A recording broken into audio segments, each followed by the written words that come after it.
Hello বন্ধুরা, happy Chaitra Sankranti. তোমাদের বংশে আজকে কী নিয়ম? আমাদের বংশে নিয়ম আছে যে চৈত্র সংক্রান্তিতে নিরামিষ খাওয়া, তিতা খাওয়া, মানে নিম পাতা খেতে হবে, তারপর 14 রকমের শাক খেতে হবে, আর গাছে জল দিতে হয়। এখানে আমি স্নেক প্লান্ট লাগিয়েছি, এগুলো আবার একটু ভালো করে লাগিয়ে জল ঠল দিয়ে দিলাম। মানে জল দেওয়া নাকি গাছে বা গাছ লাগা বা জল দেওয়া নাকি খুব ভালো। যে কোনো গাছ, তোমরা তুলসী গাছও করতে পারো। আমার শাশুড়ি মা যেমন তুলসী গাছে ঝরা দেয়, আর সারা 1 মাস ধরে ঝরা আর কি জলটা পড়ে গায়ে। আর আমাদের বংশে আরও নিয়ম আছে যে আজকের দিনে সজনা ডাঁটা চচ্চড়ি খাওয়া, বা ডাল দিয়েও খায় অনেকেই।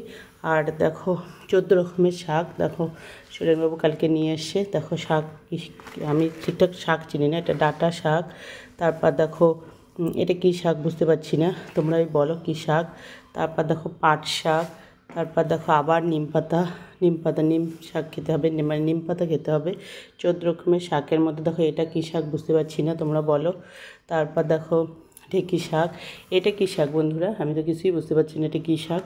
আমি একদমই চিনি না। তারপর দেখো বাড়িতে আমাদের কত আম আজকের দিনে, আর আমাদের এখানে আম কিনে নিয়ে এসছে। আর দেখো করলা খাবো, মানে আজকের দিনে নাকি চৈত্র সংক্রান্তির দিন তিতা খেলে সারা বছর সুস্থ থাকা যায়। এই জন্য আজকের দিনে তিতা খাওয়া, আর কালকের দিনে আমাদের মাছ মাংস যা খুশি খাবে। আর দেখো এটা আমাদের বাড়ির মিষ্টি কুমড়ো। আজকে আমি এটা করছি হ্যাপি চৈত্র সংক্রান্তির দিন। অনেকের বংশে আবার ছাতু খাওয়ার নিয়ম আছে, আমাদের অবশ্য ছাতুর নিয়ম নেই। আমাদের হচ্ছে তিতা শাক, ডাল, তারপর চাটনি, টক এসবই খাও। মানে তিতা দিয়ে শুরু, কালকে যা খুশি ভালো ভালো খাও, মাছ মাংস যা খাবে, কিন্তু আজকে তিতা খেতে হবে, মানে নিরামিষ খেতে হবে।